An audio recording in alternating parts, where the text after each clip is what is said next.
Good morning and welcome to Center for Spiritual Living right here in beautiful Fullerton, California. My name is Tomoko Rosas and I'm a practitioner at this beautiful spiritual center. Please join me in stating our purpose statement. We are a loving spiritual community, empowering all to live healthy and successful lives through practicing the principles of science of mind. Before we get started, I have a few announcements. Today we have Reverend John Odden here. Yay! All right. Reverend Bill and Beverly sent their love from Astoria, Oregon, as they take well-deserved vacation, and they will be back next Sunday. New class is happening this Wednesday. Meditation is More Than You Think will be starting on the 6th of April from 6 to 9. Information is in the program, and this year we're doing it a little different. We're opening up the first 30 minutes of the class to the public, so anybody could come and join us for a guided meditation, a short guided meditation on a Wednesday evening. So please join us if you can, and mark your calendar and join us for Easter. Can you believe it? It's already going to be Easter. Easter egg hunt for the kids in junior church, and affirmation eggs with surprise gift, and special fellowship after service for everyone. And 3 lucky people will go home with a Easter gift and or a Libby. So that's going to be so much fun. And of course, you know we have lots of goodies on Easter. So come on in and join us. Unexpected Income Club has reached over $15,000 today. Yay! And that is going towards our building fund. So please continue to participate. Find those prosperities and those unexpected incomes and join us in this endeavor. Thank you so much, and I'll pass it on to Carol.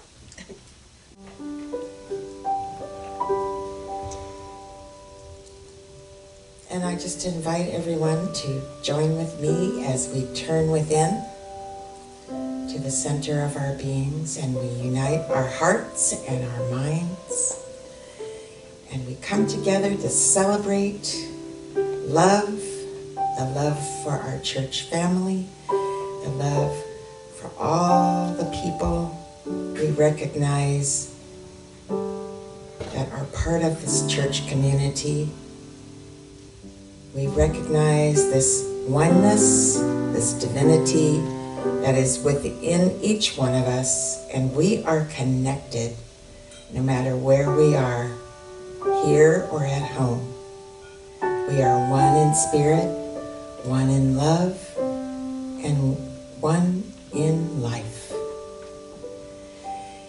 And today we pray and we listen to that spirit guide within us, and we think of peace and perfection, and we send this out to all the world.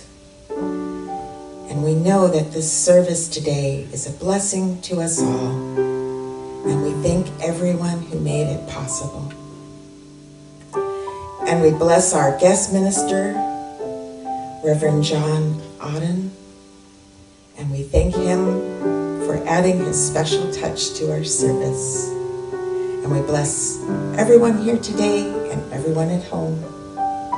And we're grateful for you all. And together we say, and so it is.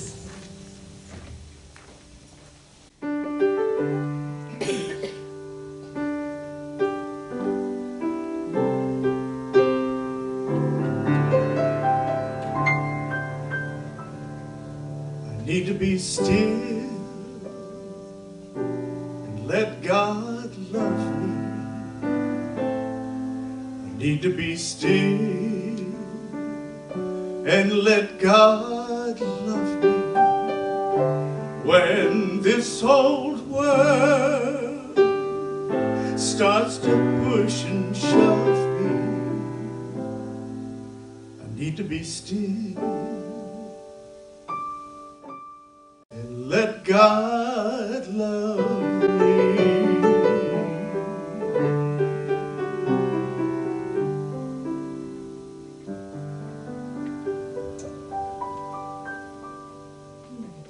good morning, everyone. Good morning. I'm Carol Riseling, a practitioner here at our center. And for today's reading, I found kind of a fun little story that was actually written by our founder, Ernest Holmes. And I got this from a Science of Mind magazine, 1974. From our old church, we had some old Science of Mind magazines, and when we moved, I took a few, and I opened it up and found this little story, and I thought I'd read it to you. And Ernest says, I want to tell you the story of a young woman who proved in her own experience that there is one divine presence in everything and everyone. She was a school teacher who learned how to solve her own problems through meditation and prayer. She came to me because she had been given a new class that was known to be difficult to discipline. She was afraid that she might suffer bodily harm as she was a small woman and her new students were all strong teenage boys. She was worried and she wondered if she could handle this new task. However, she did have a deep and sincere faith in the law of good and the availability of divine power, but she wasn't sure how to use it. I explained to her that faith operates like a law, that it really can be a fact in human experience, and that the law of good can actually be used for definite purposes. While she had accepted this in theory, she hadn't quite realized that affirmative prayer can really unify things and people. I told her, spiritual laws are like physical laws, great silent forces in our lives, and I explained that there is one presence flowing through everything and everyone. Just as there is a law of gravitation that holds each one of your students where he sits, there is one unifying law of good that works in exactly the same way, binding them all together in one unity of purpose. You see, affirmative prayer is more than a belief in divine power. Affirmative prayer actually uses divine power for definite purposes, the same power that Jesus used in all those wonderful things he did, and the power that he told us we could use. And so this young teacher was able to make her mind an instrument for the silent forces of love, harmony, unity, and good. She took time each day to meditate on the thought that the divine presence was in her classroom and within each one of her students. She knew the presence of love, harmony, and understanding was flowing through them to her and back to them. She meditated on this thought: I am one with God. I am one with all life and power and goodness. God flows through me to this whole class. Next she thought, each of these children is one with this divine presence and one in it. It is flowing through them to me. This is the one presence. There is no resentment in it. There is always complete understanding, complete cooperation, and absolute harmony in this divine presence. And in it, we live and move and have our being. Well, something wonderful did happen, and she never once had to exercise any mandatory authority. It was as though there was a silent force of good operating through her classroom. Not only was discipline maintained, her pupils respected, admired, and actually came to love her. And there is no doubt that she was using a law of good for a constructive and wonderful purpose, and it worked.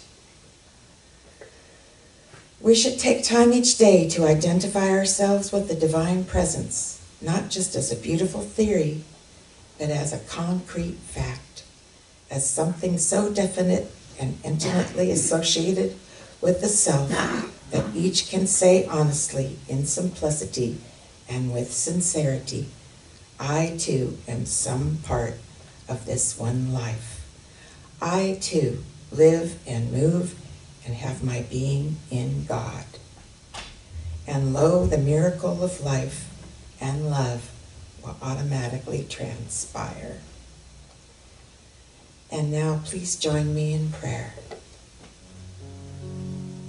And just knowing and sensing that God is the one life,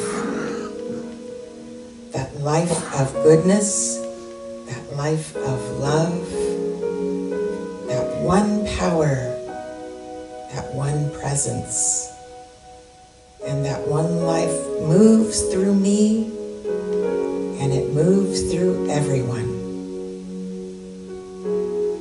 And as it moves through us, we are filled with love, wisdom, harmony, and peace. All negative thinking, guilt, resentment, and fear are erased with the flow of spirit within me and within each and every person. And with a thankful heart, I give thanks for this knowledge, and I release my prayer into the law, knowing it is already answered. And so it is.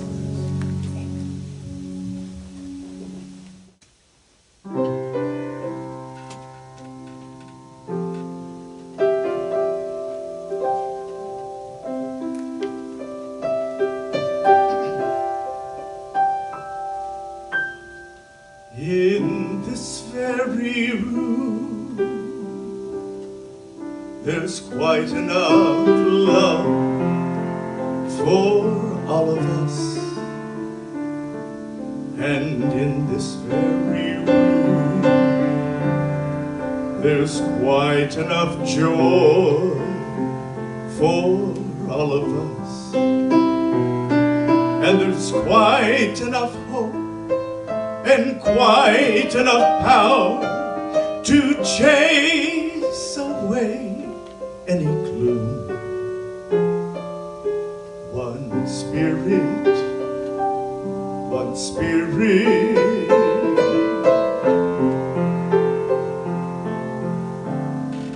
is in this very room.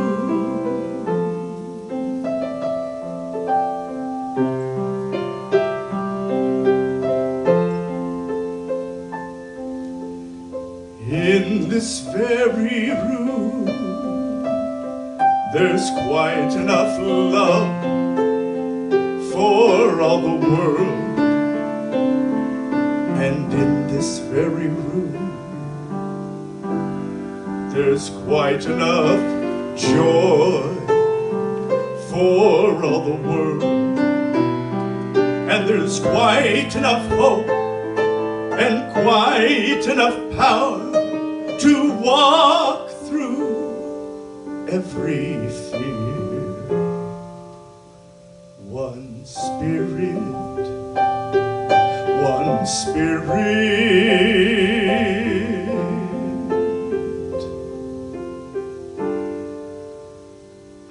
is in this very room. In this very room.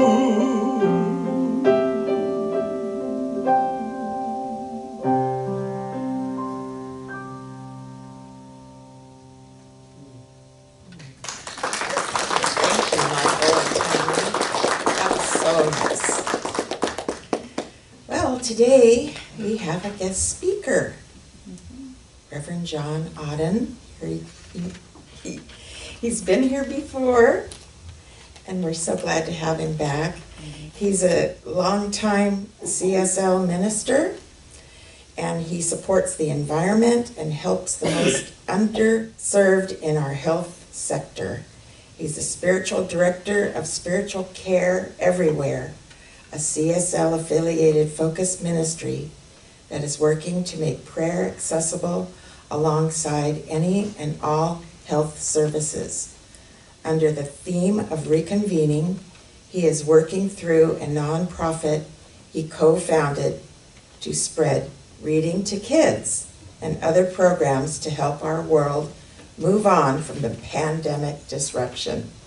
So today we welcome him. He will be speaking on unity and duality. So please join me in welcoming Reverend John Odden.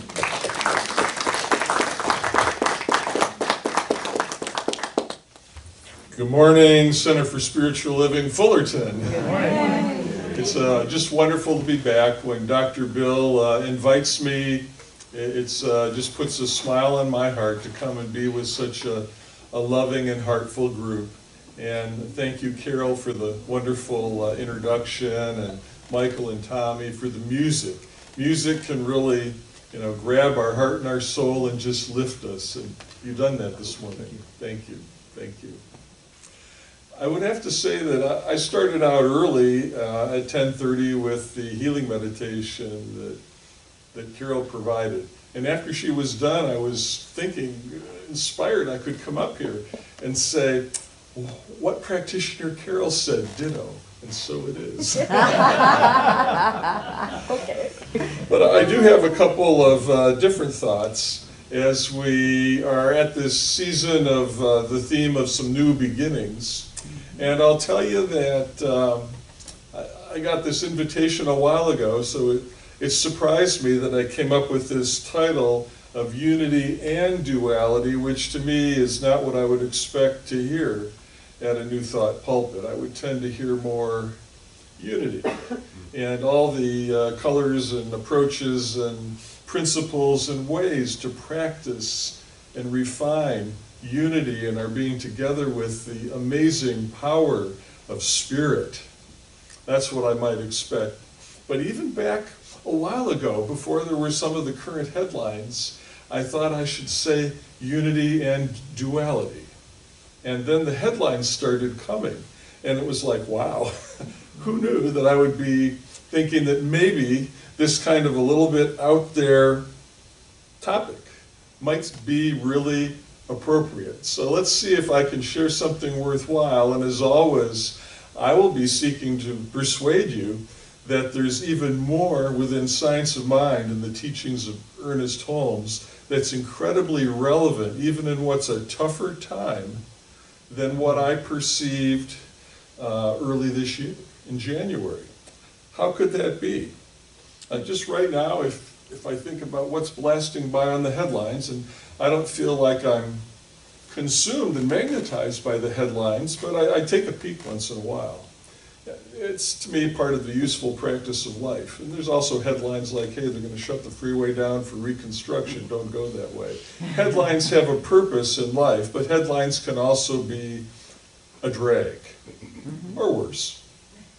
Okay, so we haven't solved the pandemic, and there's still that back and forth, and I don't know about you, but I'm ready to be done with that, right? Ready to be done with it. And then, as opposed to tension in Eastern Europe, we have what? War in 2022. Seriously. How are we doing at evolving humankind and our practice of spirituality and treating our neighbors well? Opportunity for improvement. So then, what about spirit? My commitment to serve as a minister, to talk about one love, one source, one supply, one way forward relative to not one answer for all, but with love for and respect for our fellow humans, guided by spirit, as whatever religion or politic or whatever is the way that treats all people well. What about that with these headlines? Is Science of Mind relevant when it seems like the headlines are going off the weeds into quite a lot of pain and destruction? And I see a headline that screams of loss, tragedy, and death. And I cannot notice the headline without wondering, is there something going on here with duality? And how, as a heartful human, do I digest that and have a way of putting it in place? Where does it fit? And do I ignore it and just go, well, I can look away? What do I do? So I have some thoughts about that. Are headlines at all real? Do they relate to New Thought and Science of Mind whatsoever, with any faith for that matter? And I started just for a general focus looking at something Ernest Holmes wrote very early up in the Science of Mind. On page 39 he said, "We experience good and evil because we perceive a presence of duality rather than unity." And I must say, that's a hard one. As someone who's studying and seeking to practice a spiritual engagement with life, as Ernest called it, science of mind, how do I look at these headlines and say, I'm perceiving duality and it's warping my view? Now, there was a time when I would have said the headlines are real, and then there was an earlier time in my life when I would have even said headlines don't matter. And I stand here today saying, I think it's a question that deserves a little bit of thought, a little bit of reflection. I came up with a few ideas. Towards that, I'm going to use, sometimes I use visual aids, and sometimes they work well, like the jeans I brought the one day to a center. And sometimes they're simpler. So I'm going to got to get this visual aid the right side up. Some of you who use a map in your phone or your car may recognize this, and it shows how I started out from home and came to here, okay? And along the way to doing that, there's a couple things that I'm going to call out that I think are actually impactful on this whole question of dealing with unity and duality. And I'll get at this as quickly as I can. But first, I want to talk about just the theory of relativity a little bit, and a story. It's actually a story that I'd seen before about a school class of young children, where the teacher was doing a little geography and history, and very gently said, like, okay, I'm going to call George to go up to the map and find the North Pole. And of course it was a world map, and George came up and pointed up at the top, and this big smile on his face. And George says, "Here it is, teacher, the North Pole."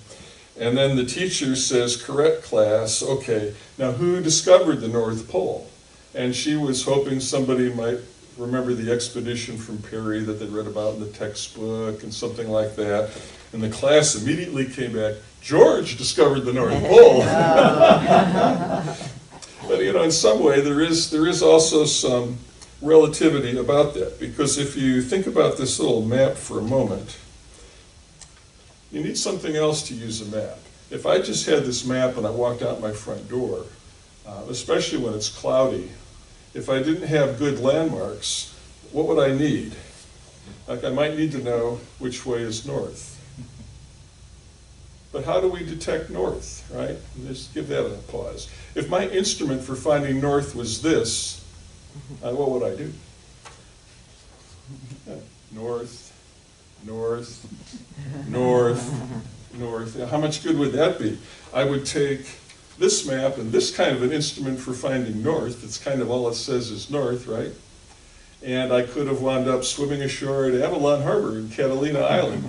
Would have taken longer. Or I could have wound up in Oceanside, California instead of Fullerton, right? You've got to have some orientation of direction, all right? And so how do we get that? Of course, if you've ever been out camping and on a hike, or you've ever used maybe the map in your car, you would probably know that we actually have north and south. And there's some east and west and other things that can be very helpful. So now what about those? How does this get aligned?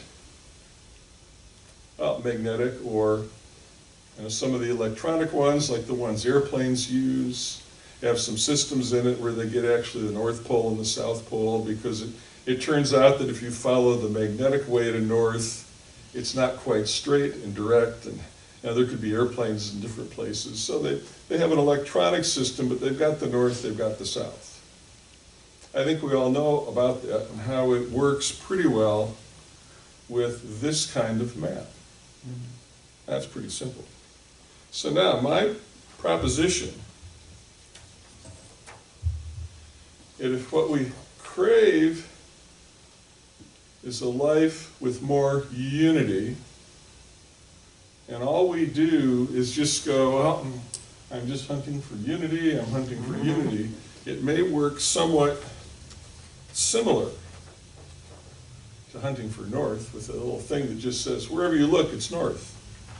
I do believe that there's a functionality of having some consciousness of what is it that's in our life, in our heart, that calls us to unity, to greater expression of spirit.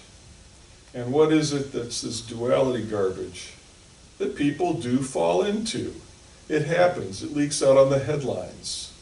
People get sucked into it because it is that gift us humans are given, a spiritual choice. And so my proposition is that there's a very important answer to think about unity and duality the same way I believe we would all agree that maps work a lot better with north and south than the rest of the compass, as opposed to just, we're going to go to north and running off willy-nilly in circles like a bunny rabbit chasing for the yard, right? So, but then this is not a magnetic function. What's the function? It's the voice in our heart. It's our connection with spirit. We've all got that, right? And some people have to work at it a bit, and undoubtedly there's science of mind classes, there's healing meditations like Carol shared that are useful to getting a grip on our sense of unity. And I would suggest that it's our personal ability to have that grip on unity, not just the concept of unity and desiring it, but being able to position it versus the other junk, to then be able to put the headlines where they belong, which many of them, it's in the rearview mirror.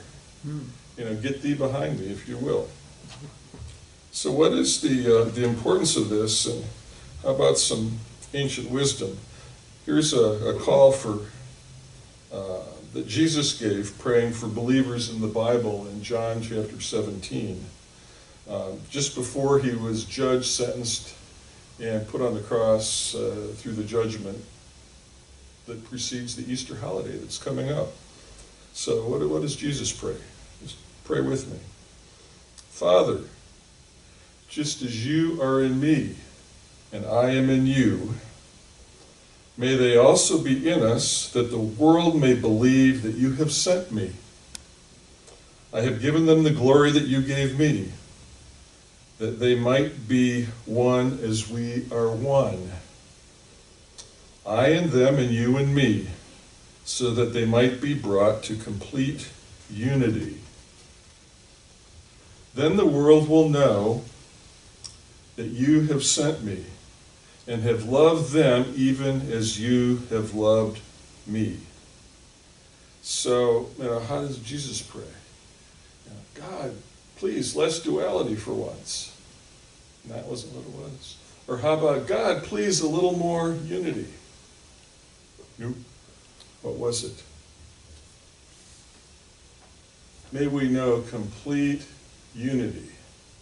And I actually stand here and raise the question, can we know complete unity unless we take the next step, use our hearts, our own guide as our filter, to discern what are the stories of unity, what are the headlines and actions of duality, and be very clear about that. Very clear about that. So, what are some other examples out there in the world writ large that might reinforce this sort of a thing. In the world of manufacturing, where we live in an age with a lot of engineered products and manufactured things, like the car is full of four-wheeled things that are manufactured. There's a whole thing about manufacturing for lean and for quality. Over in Japan, they have Kanban, and if you look behind that, they talk about the concept of true north, to become better at every moment. And I somewhat take the exhortation of Jesus in his prayer as being very similar. Can we go for complete unity no matter where we start, no matter what the challenges that we face today? Can we look at that, discern what's up, and can we then go for spiritual unification? Is it possible? Are we brave enough to take that step? Or another one that I resonate with, mainly because I got to meet the fellow. There was a gentleman who, a number of years ago, several decades ago, was appointed to lead a medical device company, Medtronic, that makes all kinds of implantable things, wonderful stuff that transforms lives and gives people, freedom from some of the worst diseases and conditions. And he started out and he said, I will do this for 10 years and get out of the way because we need fresh ideas. So what did he do when he got out of the way early? He started lecturing on leadership. And even for Bill George, he called it True North. And you can look up Bill George and True North, and there's quite a lot. He came out on a road trip at one point and spoke in Orange County. I had a chance to be on the audience and participate in the Q&A. And his focus was very similar to what I'm suggesting today, that if we want to go out and serve and do well, we had best start by figuring out where's our heart, where's our purpose, and to use that as the guidepost. Not external things, right? Not about beat the competition or do something financially.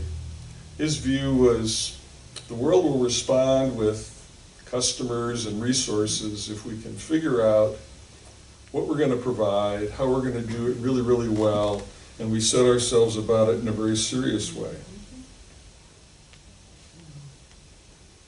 And what is the impact of our thoughts on this, of our prayers, of what we embrace in our heart on the outcome of our life and the world around us, and how does that relate? I'll bring in someone I view as a sort of an expert at some way, shape, or form. A gentleman you may have heard of, Groucho Marx. Yeah. And he is reputed to have said that life is a whim of several billion cells to be you for a while. Well, what is that whim? I would suggest that whim it's our heart. That whim is, do we feel we're called for a purpose? Do we have something we are here to do today? Are we here to do some good? And to the extent we answer, that whim organizes ourselves and gives us shape, form, strength, and purpose. Now, you may say to me, if we're having a cup of coffee afterwards, but Reverend John, I'm not going to fix the problem in Ukraine from that. And I would say, well, can you fix a heart in your family? Can you reach out tenderly to a neighbor? And the next encounter with someone that you may not know, whether it's at the market or in the community, where it could go this way or that way. What's our ability to speak from a heart of unity and kindness and make the kind of a difference that can start to radiate? Because I would say if we're going to expect things to happen at large for heart, for safety, and for goodness, it's going to have to be built by many small steps. In fact, every small step, every small good step is going to need to be taken in order to enable the bigger transformation that I believe is possible.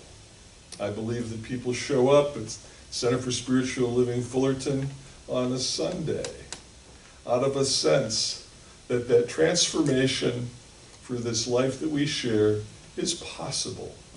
And that when people of a like mind come together, it's activated. I would like to perhaps reinforce this point just a little bit more. Drawing on Ernest Holmes commenting on what Jesus spoke about the blind leading the blind in Matthew. This is found in page 453 of the Science of Mind.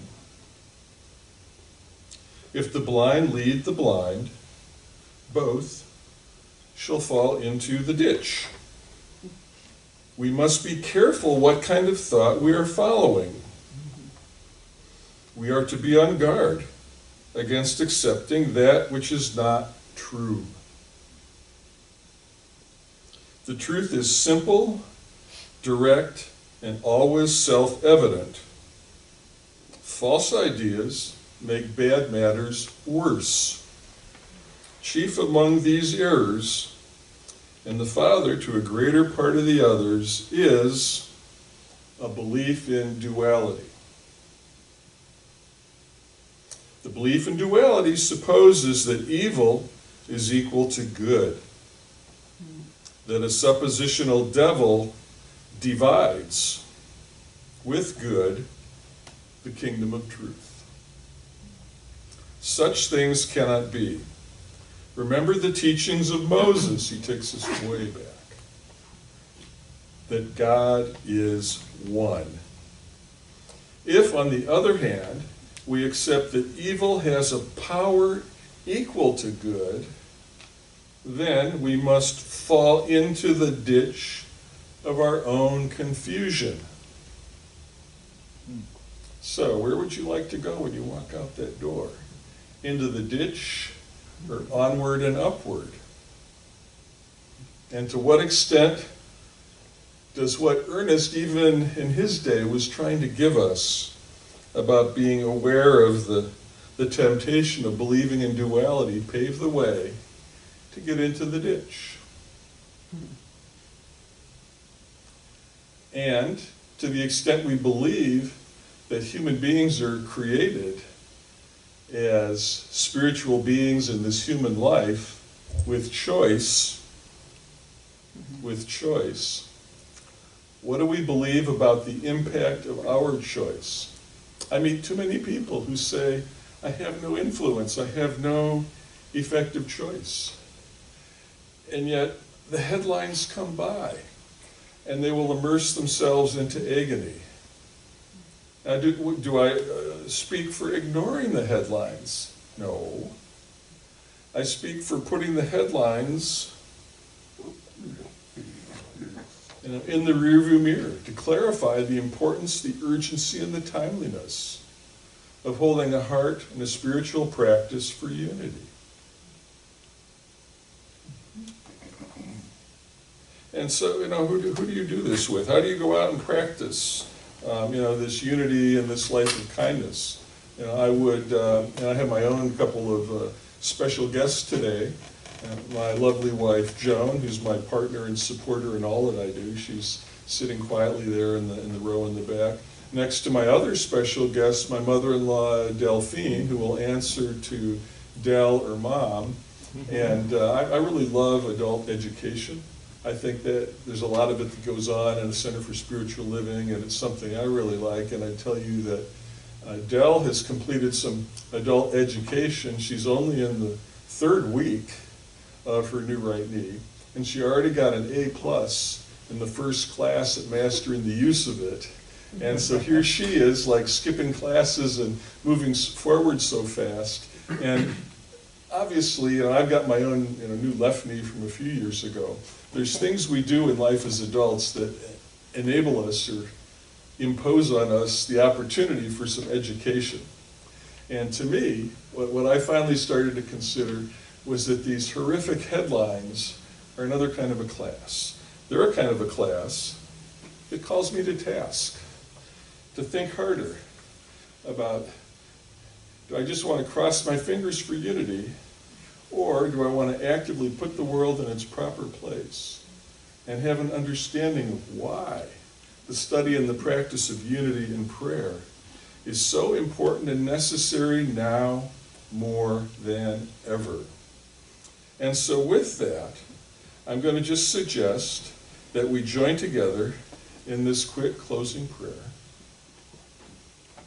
and put our hearts for good. And please step into prayer with me and know that as we turn our hearts to hold for justice and the release of hatred and the cessation of hostilities, that it starts in each and every heart.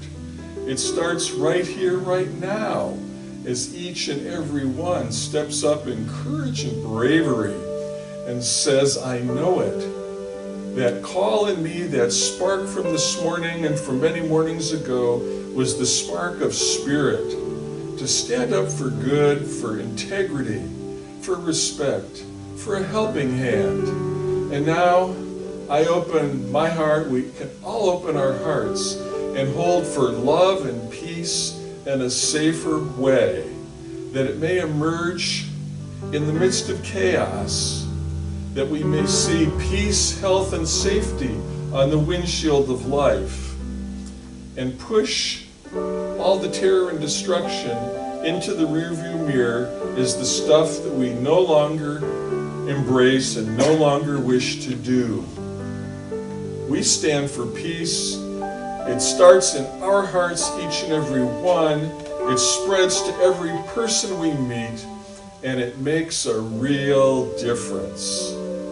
Feel the difference, be the difference. Join with me in activating this prayer as we say together, for now and forevermore, and so it is. Thank you. Thank you so much. That was a wonderful talk.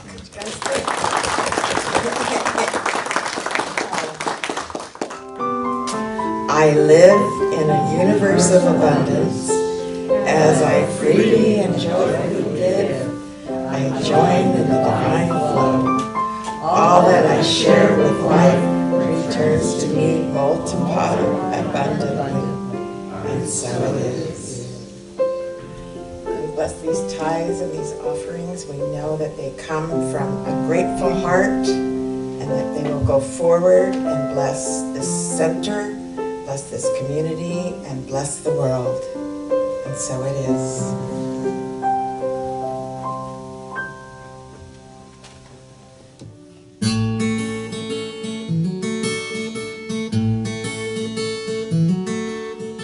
Why are there so many songs about rainbows? And what's on the other side? Rainbows are visions, but only illusions, and rainbows have nothing to hide. So we've been told, and some choose to believe it. I know they're wrong, wait and see. Someday we'll find it, the rainbow connection, the lovers, the dreamers, and me.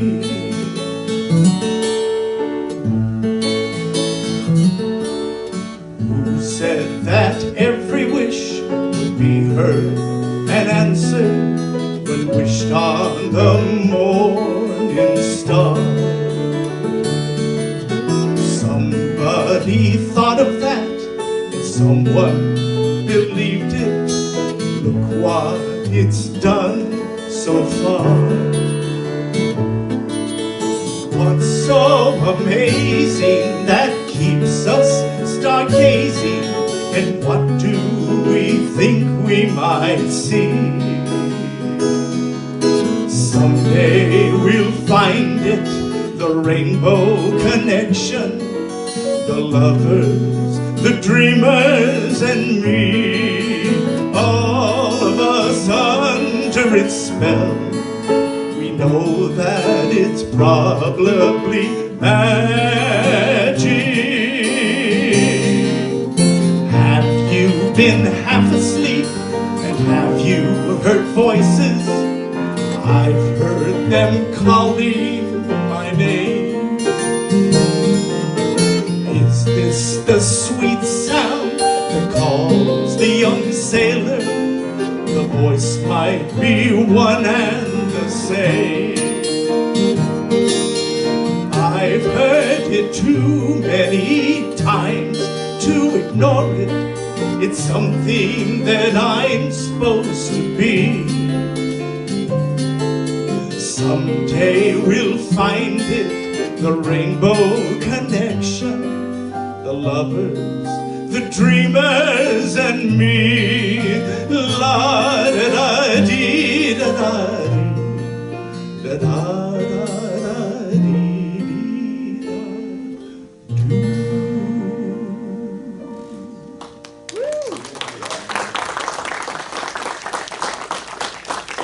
Thank you, Michael and Tom. Just want to stand up and get ready, and we'll say it together. Something wonderful is happening through me right now. It is happening in my mind. It is happening in my body. It is happening in my affairs. I think it. I feel it. I see it. I believe it. I know it. I accept it. Thank you, God, in me. Thank you, God, in me. And so it is.